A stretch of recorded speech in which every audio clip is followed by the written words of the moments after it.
Bonjour mesdames et messieurs et bienvenue dans ce flash d'information. La Coupe du Monde 2014 au Brésil débute effectivement ce jeudi par des festivités avec la cérémonie d'ouverture. Le match d'ouverture aura lieu ce soir à 18 h, temps universel entre le Brésil et la Croatie à Sao Paulo. La Côte d'Ivoire joue dans la nuit de samedi à dimanche contre le Japon. Le président bissau-guinéen José Mario Vaz est arrivé hier ici à Abidjan pour une visite d'amitié et de travail. Il a été reçu par le président de la République Alassane Ouattara. Ils ont échangé sur les relations de coopération entre les deux pays. Après cette visite de presque 24 heures, le président bissau-guinéen José Mario Vaz est reparti ce matin en Guinée-Bissau.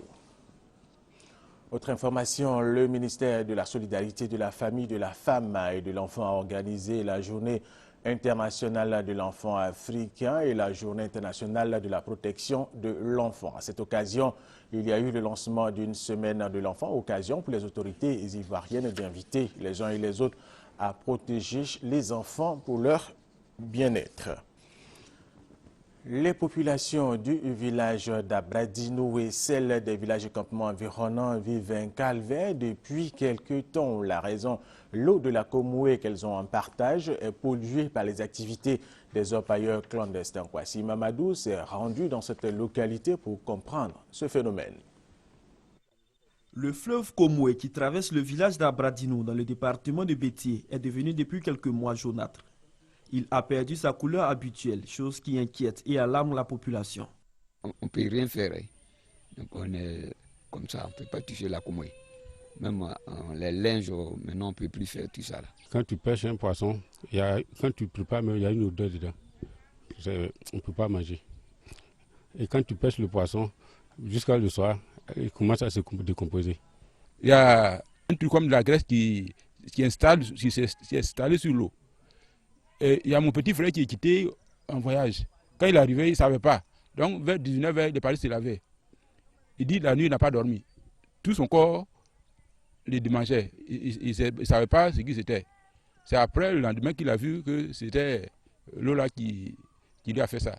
À l'origine de cette situation, la présence de clandestins qui mènent une activité de recherche de l'or à Bebou, Eyuasso et Mbasso, des villages de la sous-préfecture des Aranou, situés sur la rivière Manzan, dans le département d'Abengourou.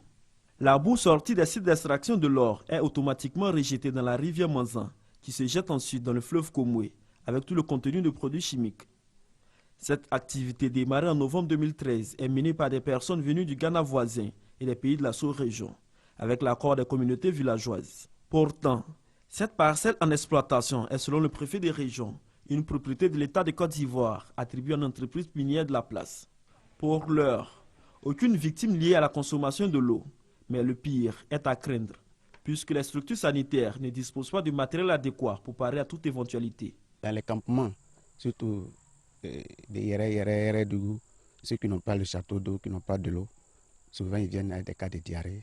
Bon, mais je ne sais pas si c'était la consommation de l'eau, du moment que notre centre ne dispose pas de laboratoire. Nous avons demandé de ne pas consommer l'eau et d'utiliser des puits. S'il n'y a pas de pompe hydraulique, c'est le mercure qu'ils utilisent. Le mercure qu'ils utilisent pour, soi-disant, tirer l'or. Pour s'approvisionner, les populations se tournent donc vers d'autres sources d'eau.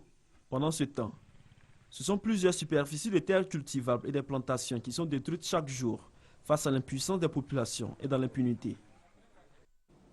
Autre sujet, chez le Fonds des Nations Unies pour la population UNFPA, dans le cadre de la réduction de la mortalité maternelle en Côte d'Ivoire, soutient le ministère de la Santé et de la lutte contre le sida à travers l'amélioration des conditions de travail des structures sanitaires par l'équipement et la fourniture des produits de santé et de reproduction. Coût des équipements environ 600 millions de francs CFA.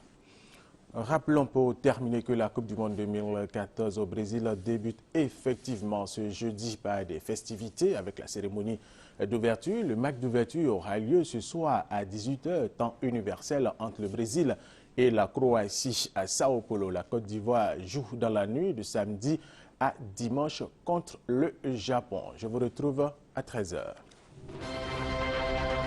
Merci.